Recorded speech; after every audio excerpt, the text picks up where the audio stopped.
നമ്മൾ ചില ക്രൈറ്റീരിയാസ് നോക്കണം. അതെത്തുന്നുണ്ടെങ്കിൽ തീർച്ചയായിട്ടും മൂല്യങ്ങളും വാല്യൂസും എത്തിക്സും എല്ലാം ഉണ്ടെന്ന് നമുക്ക് മനസ്സിലാക്കാം.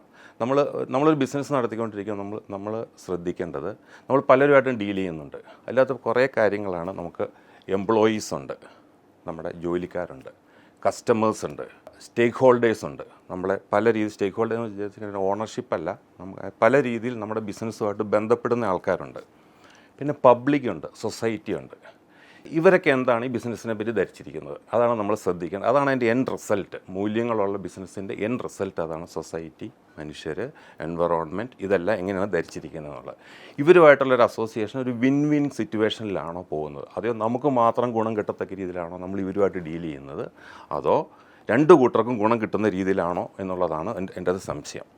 ഇതിൻ്റെ അകത്തൊരു ബിസിനസ്സിൻ്റെ വിജയത്തിന് ഞാനീ പറഞ്ഞ ഇത്രയും ആൾക്കാർ, എംപ്ലോയീസ്, കസ്റ്റമേഴ്സ്, ഓൾ സ്റ്റേക്ക് ഹോൾഡേഴ്സ്, ഈ സൊസൈറ്റി, ഇത്രയും ആൾക്കാരും ഈ ബിസിനസ്സിൻ്റെ വിജയത്തിലേക്ക് ആക്ട് ചെയ്യുകയോ താല്പര്യപ്പെടുകയോ സഹായിക്കുകയോ ചെയ്യുന്നുണ്ടോ എന്നുള്ളതാണ് ക്വസ്റ്റ്യൻ. അതാണ് അതിൻ്റെ റിസൾട്ട്.